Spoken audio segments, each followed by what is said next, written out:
I don't know if it gets more intriguing than a 1 versus 3 matchup to start off week 1. Columbus will be the place to be at noon Eastern to see Texas and Ohio State as the Arch Manning era officially gets underway against the defending national champs who have a new face at QB themselves. When it comes to those two teams meeting up, the history looks a little bit like this. Of course, the most recent game, that CFP semi, going the way of Ohio State 28-14.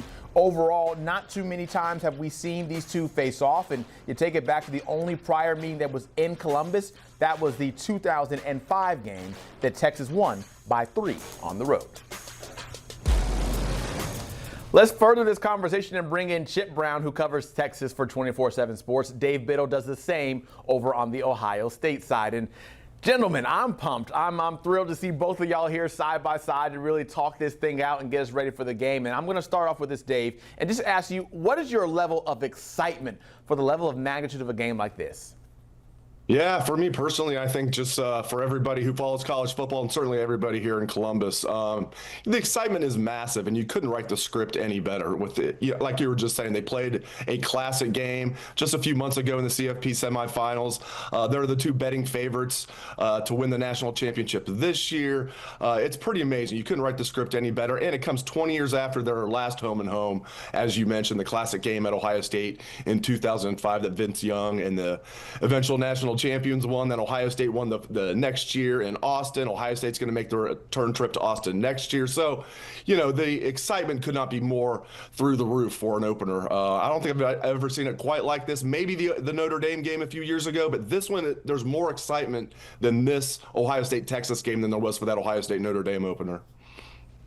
Yeah, and this is the first time Texas has been a preseason #1 in program history. So for them to carry that into this game, you've got Arch Manning making his first road start. Texas has the longest winning streak in true road games in the nation with 11. Obviously, Ohio State in the shoe is a nightmare for any young quarterback, but Ohio State has a young quarterback. So, the Texas fans are through the roof for this one. I would expect 20,000 Texas fans trying to get up to Columbus.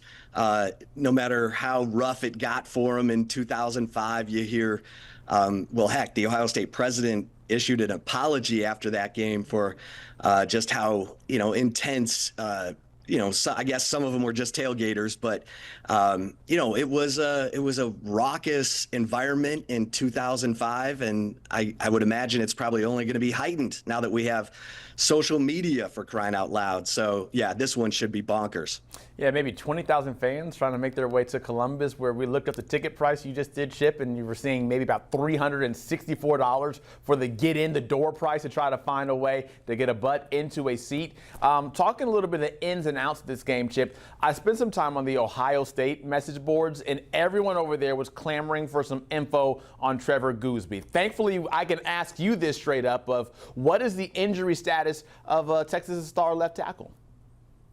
Yeah, so Trevor Goosby, who is arguably the best offensive lineman Texas has, injured his hand at the end of training camp, and I'm hearing it could be a game time decision for him up there at Ohio State. That is alarming for Texas fans, simply because they suffered a season-ending injury to Andre Kojo, who was at worst going to be the number 3 offensive tackle for Texas, and was battling Brandon Baker to be the right tackle. And so you've got 4 new starters on the offensive line. Goosby is one of those 4 new starters. And, if he's not available for this game, that is significant. Now, we'll have to wait and see what Steve Sarkisian has to say about it. But Goosby is certainly one to watch here. Yeah, that injury status of someone that key on the offensive line, always something that's very, very important. You can't get a good offensive line without having a good run game to help back that up. And Dave, that brings me over to the Ohio State side of things, because they basically bring back all of their pass catchers, all the guys who did the yeoman's work. But it's that running back position that seems to be a little bit in flux. Who will be RB1 come Saturday? Yeah, Zach, I believe it'll be James Peoples, a sophomore that was the third-string tailback last year, and they thought that he would have been, ready to go if they needed him as a true freshman. Played a little bit, but Quinshon Judkins and Travion Henderson both stayed healthy throughout the 16-game schedule, which, as we all know, is pretty rare at the running back position. They like James Peoples a lot. He was a big-time recruit. Wasn't a five-star, very high four-star, though, ranked, I believe, as like the number 10 running back in the country, played against great competition in Texas. They think he's ready to go now as a sophomore. That being said, they like C.J. Donaldson a lot as well. He's a senior. He transferred in from West Virginia. He brings a very veteran presence to an otherwise green room.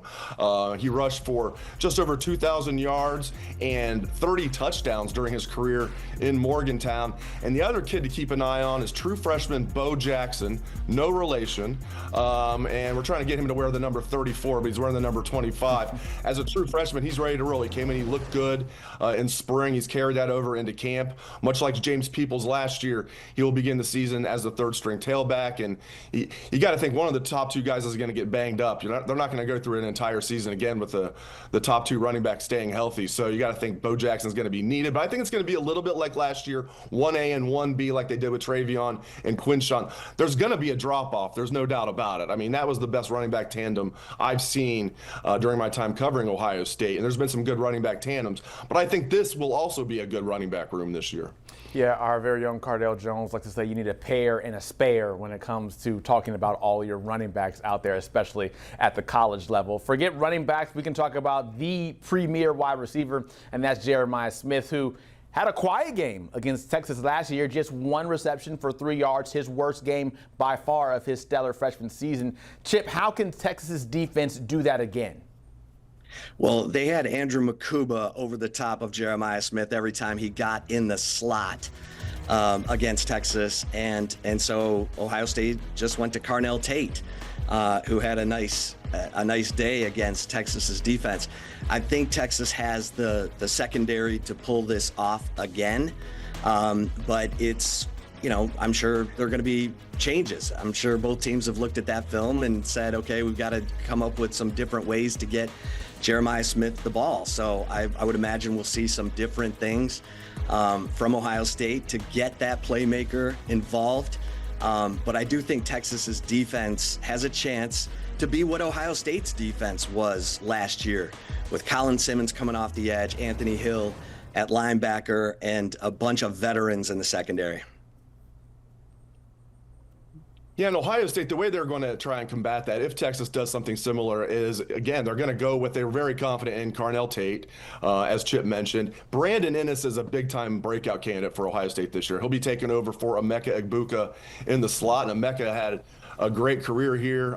He's already making waves in the NFL. They're saying he's going to be, the Tampa Bay Bucks really like him. They use a first-round pick on him, but they really like Brandon Ennis a lot in the slot. So they've got two other receivers they like in addition to Jeremiah Smith, and Ohio State got the best tight end in the transfer portal, Max Clare from Purdue, who he was joking earlier, or I guess it was last week, he was joking that he got double-teamed all the time at Purdue. He was their number one weapon. He won't see any double teams at Ohio State with Jeremiah Smith around and some of these other guys. But I do expect Ohio State to be creative, find ways to get the ball in Jeremiah Smith's hands. But if Texas does double and triple team him, they've got plenty of other weapons they can use. So we've gotten to this portion of the segment without really talking about the guys who will be throwing the rock over there to Jeremiah Smith, that being Julian Sayin. And then on the other side, talking about Arch Manning and all of the fanfare and the clamor that has come with him finally making that start and being the guy for Texas. Dave, though, when you look at just this game right here in specific, I'm curious who you think is more set up to have success in this first game. It's tough. I would say probably Arch for a couple of reasons. He is a year older, and he has a couple of starts under his belt. Correct me if I'm wrong, Chip. Has at least played a little bit. Even played a snap. I know it was one snap, but played a snap in the CFP semifinals against Ohio State last year. So Arch has more experience, a little bit more. A year older. Julian, had barely played last year. I think he threw the ball 12 times. Was the third string quarterback. Redshirt freshman now, making his first start. Now, it is good for Julian. You can make the argument, well, he's at home. He's got Jeremiah Smith. He's got all these other guys that I just talked about, like Carnell Tate and Brandon Ennis and Max Clare. So you could make an argument for Julian. I think it's very close. It's a great question. I'll say it's set up a little bit better for Arch just because he's got a little bit more experience and he's a year older. Yeah, and when you look at Arch Manning, the best friend of a quarterback is a good running game. Texas needs to show that it can run the football against Ohio State. Last year, they averaged 2 yards a carry in the college football playoff semifinal and averaged only 1.1 yards per carry in both games against Georgia. And those were the only games that Texas lost. So they can help Arch Manning out by running the football better. And here we were just talking about the 4 new starters on the offensive line. So, this is a game where I think the Texas defense has to help Arch Manning out too, maybe force some turnovers and give Arch Manning some short fields to work with. But I talked to David Cutcliffe at SEC Media Days. He said there's never been a quarterback with more attention, more glare, more pressure on him than Arch Manning. And so to have to make his first road start at Ohio State is, man, that's the fire.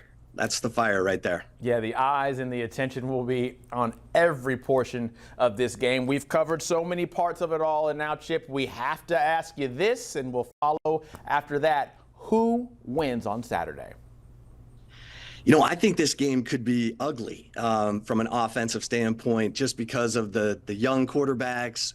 Is there going to be a running game for either team? So I'm going to go. The last time these two teams met in Columbus in 2005, there were 8 field goals kicked. So I'm going to say Texas wins this 20-19. And the kickers, Jaden Fielding and Mason Shipley for Texas, are going to play a key role in this thing. So I just wrote that down, 20-19 in an ugly affair filled with a lot of kicking. Dave, you respond saying what for who wins? We're pretty much in the same ballpark. And if you're an Ohio State fan, you better hope that it doesn't go the same way it went last time Jaden Fielding was kicking field goals in a big game at the Horseshoe, that being the Michigan game. Sorry, Ohio State fans. I do have Ohio State winning, kind of a similar score, and with the field goal kickers perhaps helping decide it. I have Ohio State 27-24. I really feel like, I'm not trying to be boring here, it's actually how I feel. I feel like this is a coin flip game. I feel like the fact that it's at home, I give Ohio State the advantage based on that. If this was in Austin, I would give Texas the advantage. Give me Ohio State 27-24 in an absolute classic. Ohio State favored by 2.5, and we have these guys with a 1-point margin on Chip's side and a 3-point margin on the other side for Dave. It will be very fun, very exciting. Chip Brown, Dave Biddle, getting us ready to talk some ball. Texas and Ohio State coming up this Saturday. Also this Saturday, we start back up with the college football pregame show. What's up, Inwardly Proud? Good to have you. They will have their boots on the ground in Tallahassee. 2 Noles in action, as well as a Crimson Tide in action, and shout out to Tennessee for Emily as well. That's Saturday, 9 a.m. on CBS Sports HQ.